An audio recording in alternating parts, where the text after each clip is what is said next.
도구로 쓰임받는 것만큼 정말 흥분되고 짜릿한 기쁨은 없습니다. 우리 모두가 크고 작은 일이든 하나님의 도구로 교회를 위해서 특별히 귀하게 쓰임받는 지체가 되기를 소망합니다. 네, 간만에 우리 또 서로 한번 인사하겠습니다. 앞뒤 좌우로요. 사랑합니다. 축복합니다. 사랑합니다. 축복합니다. 네, 항상 그 뒤에 그때마다 다른 인사를 덧붙였죠. 오늘 이 인사 한번 해보겠습니다. 당신이 계셔서 큰 힘이 됩니다. 당신이 계셔서 큰 힘이 됩니다. 정말 그렇죠? 네, 당신이 계셔서 큰 힘이 됩니다. 우리 교회 정말 지체의 소중함. 믿음은 하나님 보면서 물론 믿음 생활을 하는 거지만 하나님이 지체로 묶어주신 믿음의 동료가 또 큰 힘이 된다는 건 부인할 수가 없습니다. 우리에게 그런 또 일상적인 복 같지만 정말 귀한 복을 우리가 잘 누리면서 모두가 믿음 생활에서 승리하실 수 있기를 소망합니다. 네, 코로나 때문에 우리가 공통적으로 깨닫는 것 중에 대표적인 것 하나가 이거라고 생각돼요. 일상생활이 참 큰 복이었구나 라는 것을 우리가 깨닫게 되죠. 마스크 착용 안 하고 외출할 수 있었던 게 큰 복이었고 또 온 가족이 함께 식당에 가서 밥을 먹을 수 있었다는 게 큰 복이었고 경기가 안 좋았지만 일하는 시간을 제재받지 않고 일하고 싶은 대로 일할 수 있다는 것도 복이었어요. 또 교회 올 때마다 지역마다 다 그런 건 아니지만 그 주변 사람들 신경 안 쓰고 마음껏 교회 와서 예배 드릴 수 있다는 것도 굉장한 복이었습니다. 우리가 그렇게 특별하다고 생각하지 못한 일상을 불편함 없이 누리는 게 정말 복이다라는 것을 하나님이 깨우쳐 주시는 지난해와 올해예요. 그래서 범사에 감사하라는 말씀은 참 진리입니다. 이것이 그리스도 예수 안에서 너희를 향하신 하나님의 뜻이니라 라고 말씀하고 있죠. 예수 믿고 구원받은 사람은 그냥 매번 반복되는 일상도 하나님이 주시는 복이라는 것을 우리가 알아야 된다는 거예요. 그래서 감사함으로 받아들이면 그 신앙생활이 더욱더 활력이 있어집니다. 오늘 말씀의 제목이 복을 복인 줄 아는 은혜죠. 복을 복인 줄 아는 것도 은혜가 임할 때 안다는 거예요. 평소에는 잘 모르다가 은혜가 임할 때 이게 복이었구나, 이게 복이었네 라고 은혜가 임하면 알게 된다는 거죠.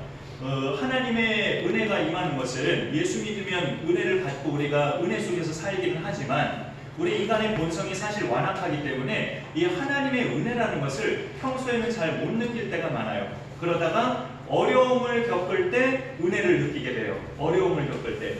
예수 믿는 사람은 내게 주어진 모든 환경과 가족들, 하여튼 내 손에 있는 모든 것들이 다 복인 것으로 우리가 받아들여야 되는데 많은 것들 중에 오늘 함께 읽어본 시편 137편에서 우리에게 넌지시 알려주는 몇 가지가 있어요. 이것은 좀 스케일이 큰 것들이에요. 스케일이 큰 것들인데 오늘 시편 137편에서 우리에게 알려주는 이것도 굉장히 일상적인 거지만 정말 복이구나, 복이었구나 라는 것을 우리가 같이 알아가는 시간이 되면 좋겠습니다. 오늘 이 본문의 말씀을 통해서 하나님이 우리에게 주신 일상적인 복이면서 정말 큰 복 중에 하나가 뭐냐면 우리나라예요. 우리나라. 오늘 말씀 1절에 보니까 우리가 바벨론의 여러 강변 거기에 앉아서 시온을 기억하며 울었도다. 시온은 예루살렘을 상징하는 그 표현인데 특별히 하나님의 성전이 있는 것을 시온이라고 하죠. 이 유다 백성이 나라가 망한 후에 상당수가 바벨론의 포로로 끌려왔는데 포로민들은 여러분 그렇게 어떻게 끌려갈까요? 전직 대통령도 구속될 때는 승용차에 타지만 좌우에 그 구속하는 사람이 앉아있고 수감되는 사람은 가운데 앉아있어서 그 좌우에 있는 사람이 가운데 있는 사람을 밀착하더라고요. 보니까 그러니까 가운데 있는 사람이 꼼짝 못하게 하면서 이렇게 수감되죠. 근데 옛날 고대 사회에서 포로민이 끌려가는 것은 이런 거는 양반급에 해당하는 거지 완전히 짐승처럼 목에 쇠줄을 메고 끌려가는 경우도 있고 유다 왕국의 마지막 왕이 시드기야 왕인데요. 성경을 읽으면 시드기야 왕은 두 눈이 뽑혀서 장님이 된 채로 포로로 끌려갔어요. 한 나라의 왕이었음에도 불구하고 그렇게 남의 나라를 망하게 한 그 주체 측은 포로민을 대할 때 왕이었든 누구였든 인격적인 대우가 없어요. 왕이 있는 사람도 눈 뽑아서 그렇게 짐승처럼 끌고 가는 그런 대상들이 나라를 망하게 하는 그 가해자 측의 그런 인간성이에요. 그런 것을 볼 때 피해자 측에서는 인격적인 대우라는 것은 전혀 없는 거죠. 포로민들이 특별히 그런 상황인데 이들이 포로로 끌려가서 바벨론 사람들은 이 유다 백성들을 자기네 땅 바벨론 강가에다 이렇게 내던져 버렸는데 그 포로민들이 바벨론 강가에 이렇게 주저앉으면서 우리가 살던 그 시온이 정말 복된 곳이었구나. 하나님의 전이 있던 그곳이 정말 복된 곳이었구나 라는 것을 깨닫고 그 강가에서 울었다라는 것이 오늘 1절의 말씀이에요. 우리나라도 지금 세월이 많이 흘렀죠. 1945년 그 해에 어른이었던 분들은 지금 거의 안 계시죠. 다 돌아가셔서. 연세가 지금 80대이신 분들도 그때 광복을 맞이하던 해에는 10살도 안 되시던 어린 나이 시절이셨을 겁니다. 또 저는 이제 그 한참 이후에 태어난 세대이긴 하지만 6.25 전쟁도 저는 이제 태어나기 훨씬 전에 일어났던 전쟁이었지만 기억에 한 70년대 후반까지 아니면 80년대 초반까지는 국가적인 사회적인 분위기가 정말 그게 굉장히 강했어요. 잊지 말자 6.25, 반공 이런 것들이 굉장히 사회적인 분위기 속에서 굉장히 강했었는데 그 이후에는 점점 약해지더라고요. 그러니까 보면 한 세대까지는 굉장히 나라에 어떤 큰 사건이 발생하면 한 세대까지는 굉장히 기억을 강렬하게 해요. 그러니 해방 직후에 태어나신 분들이라 해도 그게 이제 얼마 안 된 시기였기 때문에 그 태어나신 분들은 부모 세대를 통해서 정말 나라 잃은 서름이 어떻다는 것을 아마 들으셨을 것이고 그 사회적 분위기도 여전히 그런 분위기였기 때문에 아실 거예요. 해방 직후에 태어나셨다 해도 나라 잃고 주권 잃은 백성이 얼마나 짐승처럼 비참하게 사는가를 아마 많이들 부모 세대를 통해서 들어보셨을 거란 말이죠. 그런 것을 볼 때 그 비유를 하자면 이런 비유죠. 가정으로 비유하자면 부모님이 둘 다 갑자기 돌아가셔서 그 집에서 행복하게 살던 자녀가 갑자기 그 집을 나가야 되는, 그 집을 나가서 그냥 완전히 길바닥에 나앉아야 되는 그런 상황과 비슷한 상황이 나라 잃은 서름이에요. 나라 잃은 서름이 가정으로 말하자면 그런 서름과 흡사해요. 부모가 갑자기 돌아가셔서 길바닥에 내앉는 그런 자녀와 같은 그런 신세가 바로 나라 잃은 백성의 그런 마음 상태라는 것을 우리가 알아볼 수 있습니다. 우리 그리스도인들은 나에게 가정이 있고 내가 살 집이 있다는 것도 굉장히 감사한 내용이지만 내가 국민으로서 이 사회에서 눈치 보지 않고 떳떳하게 사회 시민으로 살아갈 수 있는 나라가 있다는 것도 굉장히 감사한 일입니다. 그래서 우리 믿는 자들은 내가 속한 나라를 사랑하라는 것이 또 성경의 가르침 속에 깔려 있기 때문에 그런 어떤 가치관, 그런 세계관을 우리가 가져야 되겠죠. 신구약 성경에서 말씀하는 두 가지 큰 계명은 하나님 사랑과 이웃 사랑이에요. 하나님 사랑과 이웃 사랑인데 이웃의 범위가 어디까지일까 우리가 생각해 볼 때 해외에서 사는 분들은 그 해외 다른 나라 사람도 이웃에 해당되겠죠. 그러나 우리가 여기 대한민국 땅에 살고 있다면 적어도 이 땅에 살고 있는 나와 같은 국민, 대한민국 국민은 다 이웃이 됩니다. 우리 믿는 자들에게 그러니까 이웃 사랑은 내 나라 사랑이 같이 포함된 개념이에요. 성경을 보면 하나님을 신실하게 믿는 사람들마다 공통점이 애국자라는 거입니다. 애국자. 성경에서 애국자 하면 저는 항상 머릿속에 1순위로 떠올리는 사람이 느헤미야예요. 페르시아 제국이 그 느헤미야 살던 시대에 굉장한 대제국인데 그 대제국의 왕궁에서 아닥사스다 왕의 술관원으로 있던 그런 사람이 고국의 비참한 현실을 소식으로 들으면서 그 막강한 자리를 박차고 나와서 예루살렘 성벽을 재건하는 일에 굉장한 헌신을 합니다. 느헤미야. 그리고 또 성경 기록에 페르시아 제국의 또 한 사람의 왕 이름이 있어요. 아하수에로 왕이에요. 에스더서에 보면 아하수에로 왕의 왕비가 된 에스더도 죽으면 죽으리라는 각오로 동족 유다인들을 살리는데 굉장한 기여를 하는 왕비가 되죠. 그리고 신약 성경에 보면 이방인의 사도로 세움을 받았지만 바울은 자기가 이방인 전도의 사도지만 항상 자기 마음에는 자기 동족 유대인들을 생각할 때마다 정말 큰 근심과 마음에 그치지 않는 고통이 있다고 로마서에서 그렇게 고백을 합니다. 많은 이방인들이 예수께로 돌아와서 하나님의 자녀가 되고 있는데 정작 내 동족 유대인들은 예수님을 알아보지 못하고 오히려 십자가에 못 박아 죽게 하는 이런 버림받는 대상이 되는 걸 보고 정말 차라리 내가 저주를 받아서 그리스도에게서 끊어질지라도 나의 형제 골육 친척들이 하나님께 돌아오기를 소망한다고 그렇게 자기 민족에 대한 애틋한 사랑을 표현했어요. 하나님을 진정으로 믿는 사람마다 공통점이 자기 민족, 자기 나라를 사랑하는 사람입니다. 하나님이 우리에게 주신 복 중에 하나가 우리나라예요. 우리나라에서 이렇게 살아갈 수 있는 삶의 터전. 이게 굉장히 일상적이지만 하나님이 주신 큰 복입니다. 믿는 사람이 애국심을 갖는 비결은 하나님이 이 나라를 사랑하신다고 믿으면 돼요. 하나님이 우리 대한민국을 그 어느 나라보다 사랑하신다. 그렇게 믿으면 나도 자연히 이 나라를 사랑하게 되죠. 하나님이 사랑하신다는데 내가 안 사랑하고 뭐 하겠어요. 그리고 이 나라뿐만 아니라 휴전선 넘어 저 척박한 북한도 하나님께서 긍휼히 여기시고 사랑하신다라고 믿을 때 우리 마음속에 애국심이 또 생겨날 수 있습니다. 때로 사람들 중에는 애국심이 너무 격하게 발생하다가 역반응이 나오는 경우도 있어요. 우리나라에 대해서 모든 걸 너무 비관적으로 보고 이 나라는 더 이상 희망이 없다. 이런 희망이 없는 나라에서 난 살 가치가 없다면서 해외로 떠나거나 그런 사람들도 많이 있죠. 그런데 우리나라를 그렇게 보는 이유 중에는 여러 가지 이유가 있겠지만 대체로 큰 이유 중에 하나가 위정자들 때문에 그래요. 위정자들 때문에 이 나라는 희망이 없다, 소망이 없다 그런 생각을 갖게 되죠. 그래서 우리 그리스도인들은 위정자들을 위한 기도가 늘 있어야 됩니다. 디모데전서 2장 2절에 임금들과 높은 지위에 있는 모든 사람을 위하여 기도하라. 이는 우리가 경건과 단정함으로 고요하고 평안한 생활을 하려 함이라 라는 말씀이 있어요. 하나님께서 위정자들을 세우신 목적이 그거라는 걸 우리에게 알려줍니다. 우리 그리스도인들을 비롯해서 온 국민이 이 땅에서 평안하게 살도록 평안하게 살기 위해서 하나님이 위정자들로 세워주셨다는 거예요. 그럼 그들이 그 역할을 잘 해야 되는데 제대로 못하는 사람들이 많아 보일 수도 있잖아요. 그런데 하나님께서 삼손을 그의 신앙과 상관없이 하나님이 그를 사사로 쓰셨어요. 이스라엘 암흑기에 삼손 보면 굉장히 혈기가 많은 그런 힘이 왕성한 남자였고 아무 이방 여인이나 그냥 자기가 사랑하면 데려다가 그냥 아내로 삼는 그런 율법에 있어서 하나 그렇게 뭐 지키는 듯한 모습이 없어 보이는 그런 이스라엘의 지도자였단 말이에요. 근데 그런 삼손을 그의 신앙과 상관없이 하나님은 그를 사사로 쓰셨습니다. 마찬가지로 이 나라에 세우신 모든 위정자들도 그들의 신앙 여부와 상관없이 그들의 가치관이나 어떤 생각 방향 이런 것과 상관없이 하나님은 하나님의 방향대로 그들을 쓰십니다.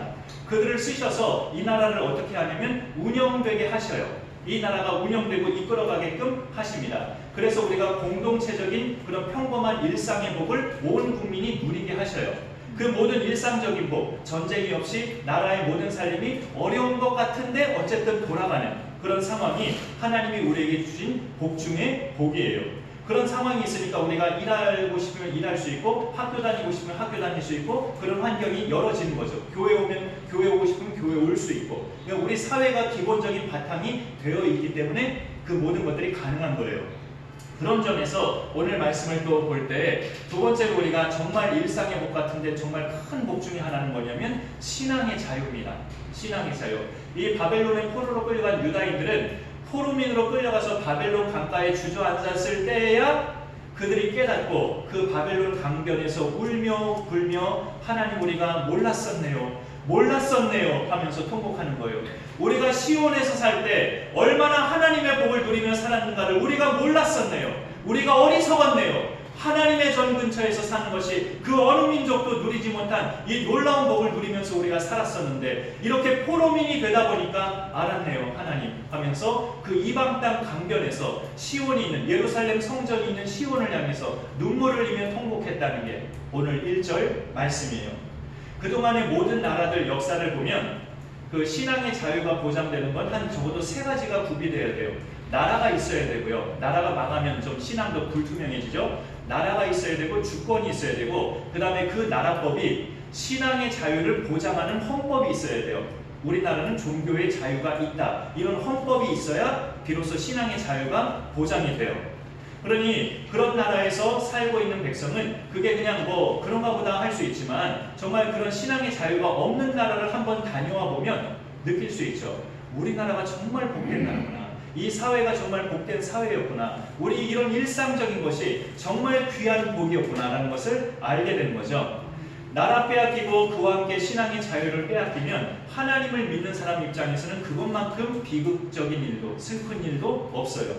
유다가 망하고 바벨론 포로로 끌려간 그 백성들은 그것을 그 이방 땅 강변에서야 비로소 깨달아 알고 울었다는 것입니다. 우리가 공산권 국가나 이슬람권 국가들을 보면 지금 이 대한민국에서 아무런 불편함 없이 내가 예수 믿고 주일마다 하나님께 나와서 예배 드리는 것이 얼마나 귀한 복인가를 우리가 알 수 있어요. 복인 줄 아는 게 은혜입니다. 아멘. 복인 줄 아는 게 은혜예요. 매 주일 이렇게 예배 드릴 수 있다는 것이 복 중에 복인데, 안타깝게도 교회에 속한 많은 믿음의 사람들도 그것을 놓치는 경우들이 많습니다. 지금 현대 그리스도인들에게 예배는 어찌 보면 생명과 같은 것이 아니라 각자 형편에 따라, 처지에 따라 드릴 수도 있고 못 드릴 수도 있고, 그런 선택의 성격으로 점점 흘러가는 것 같아요.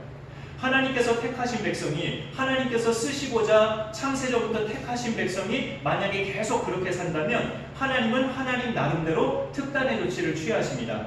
이 유다 백성에게 내려진 특단의 조치는 나라를 망하게 하시고 그 바벨론의 포로로 끌려가게 하신 것이 하나님의 특단의 조치였어요.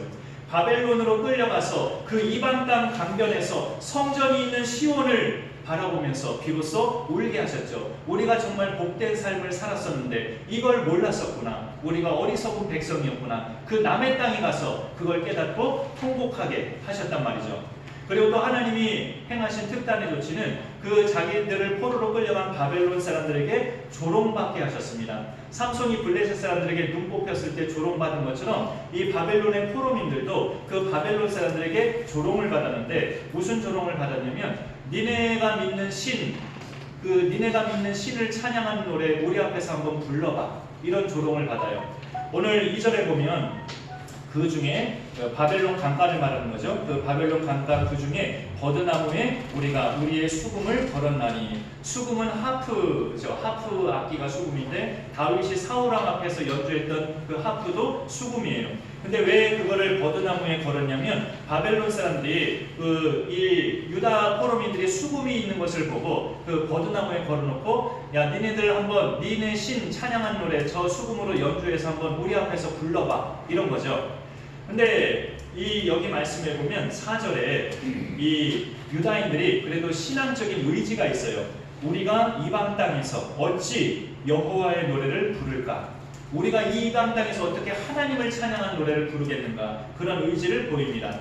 이 4절 말씀만 보면 오늘날의 믿음의 시각에서 우리가 오해할 수도 있습니다. 아니 하나님의 사람들이라면 이방 땅에 가서도 하나님 찬양하는 노래를 부를 수 있어야 되는 거 아닌가? 그래야 전도가 되지, 이렇게 생각할 수 있죠. 그런데 하나님의 백성을 비참하게 만든 이 바벨론 백성들 앞에서 자기들이 승리했다고 기쁨을 위해서 잔치 벌이고 술 마시고 그렇게 취해 있는 이 바벨론 사람들이, 야 니네 포로들 일로 와봐 일로 와봐 하면서 니네들 믿던 신 있지? 그 신 노래 한번 불러봐봐 우리 앞에서, 이렇게 조롱하듯이 노래하라고 하는 거예요. 니네들 믿던 신 있잖아 하면서 우리 앞에서 한번 불러봐, 우리가 노래 한번 들어줄게, 이런 식으로 조롱하듯이 노래 불러보라는 거예요.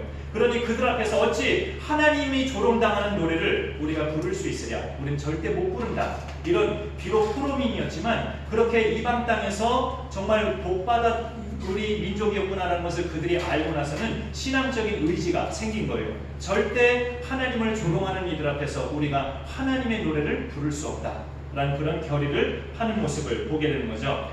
만약에 이 유다 백성이 그렇게 어떤 위협을 느껴서 그 바벨론 사람들 앞에서 하나님을 찬양하는 노래를 불렀다면, 예를 들어서 이런 가사가 있잖아요. 하나님을 찬양하는 노래 중에 다윗이 많이 지은 시 가사인데, 여호와는 나의 반석이시요 나를 건지시는 이시요 나의 방패시요 나의 산성이시로다. 이런 식으로 유다 포로민들이 바벨론 사람들 앞에서 노래를 불렀다고 생각해봐요. 그 가사를 바벨론 사람이 딱 들어보고 어떤 반응을 했을까요? 그럼 니네 하나님은 니네들 포로로 끌려올 때 주무셨냐? 이렇게 반응할 수 있죠. 뭐 니네 하나님은 뭐 반석이요 방패시요 뭐 산성이라며. 그런데 그런 하나님이 지금 어디서 뭐 하시길래 너희가 이렇게 포로로 끌려오기까지 아무 일도 안 하시냐? 라고 이렇게 하나님을 조롱할 수 있는 거죠. 그렇게 불렀다가는 하나님을 조롱하는 그들 앞에서 우리가 어찌 여호와의 노래를 부른단 말인가? 절대 그럴 수 없다는 뜻이에요. 포로민 된 유다 백성은 이런 모욕적인 체험을 통해서 자신들의 모습을 또 한 가지 돌아보게 돼요.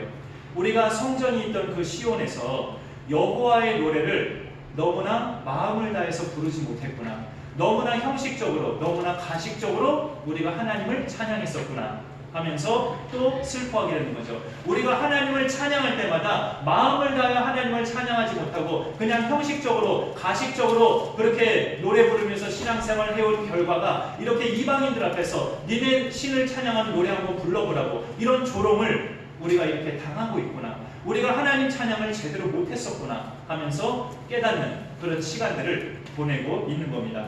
그러면서 당신들 앞에서는 우리가 절대 하나님 조롱하는 노래를 부를 수 없다라는 결의를 오늘 6절에 보면, 6절까지가 오늘 말씀이었죠. 내가 예루살렘을 기억하지 아니하거나 내가 가장 즐거워하는 것보다 더 즐거워하지 아니할진대 내 혀가 내 입천장에 붙을지로다.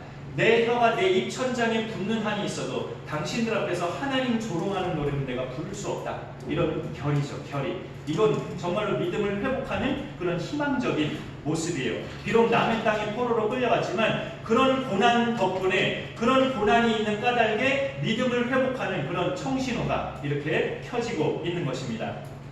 우리가 정말 복인 줄 알아야 될 것 또 하나가, 내가 믿음의 고백을 담아 하나님을 늘 찬양할 수 있다는 것이 정말 복 중에 복이에요. 그리고 또 내가 하나님을 찬양할 때 내 주변에 있는 사람들이 아무도 나를 향해서 너 뭐 하는 거냐? 너 그런 거 하지 마 라고 이렇게 나를 막는 사람이 없다는 것도 귀한 복입니다.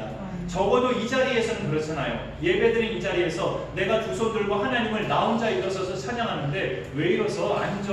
왜 손을 들어? 이러면서 나를 막는 사람이 있어요? 적어도 믿음의 동료 중에서 없잖아요. 그게 복이에요, 복.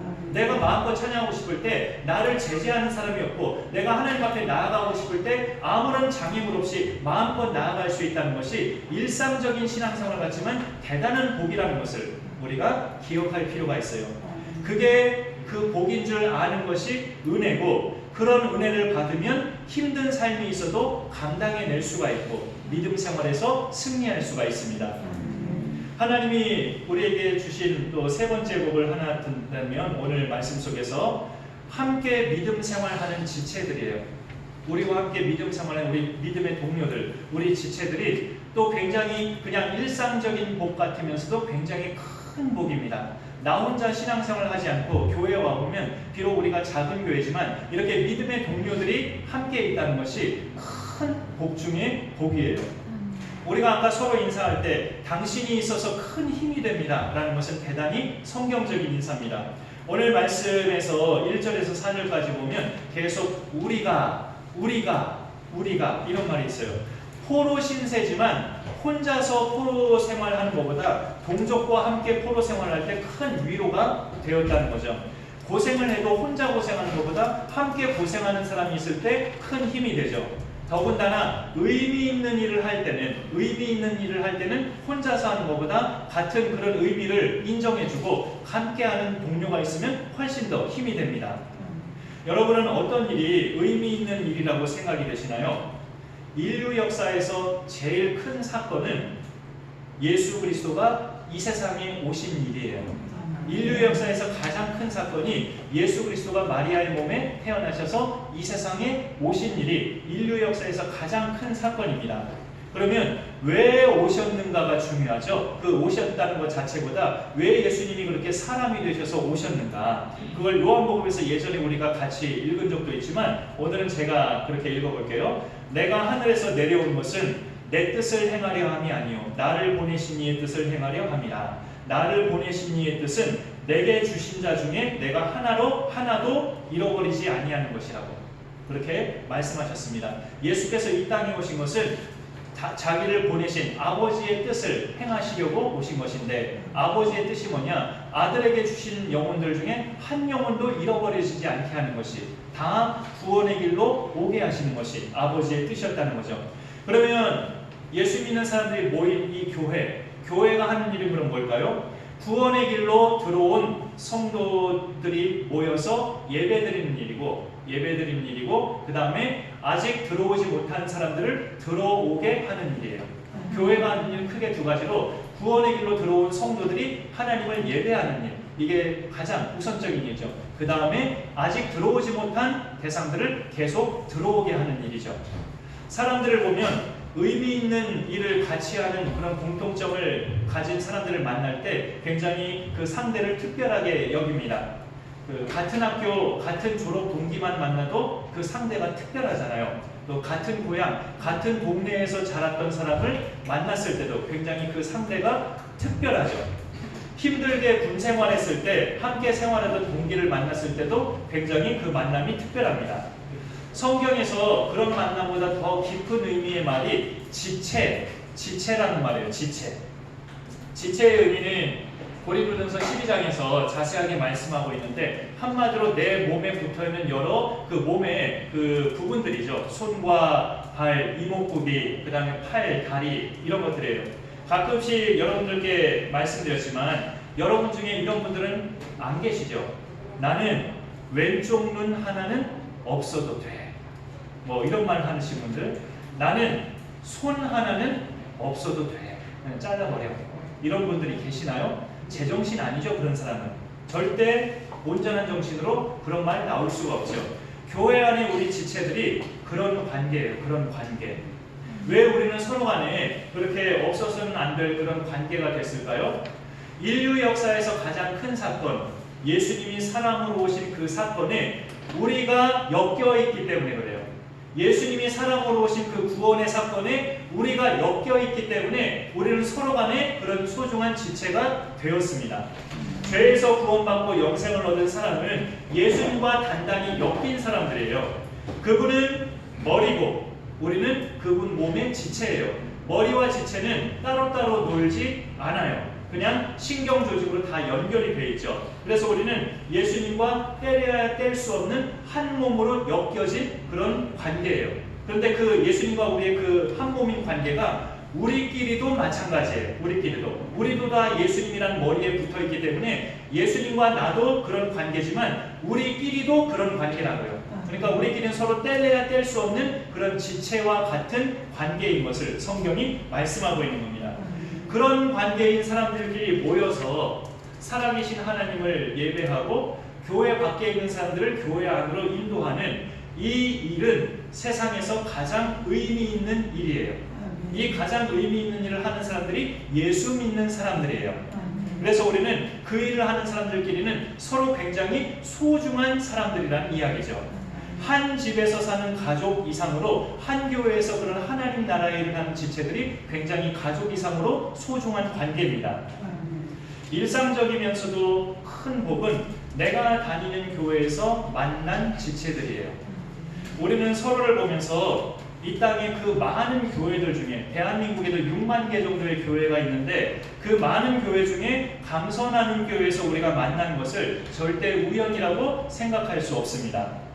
성경을 보면 두 공동체는 성격이 똑같아요. 가정과 교회. 가정은 축소판이고 교회는 확대판인 것 뿐이에요.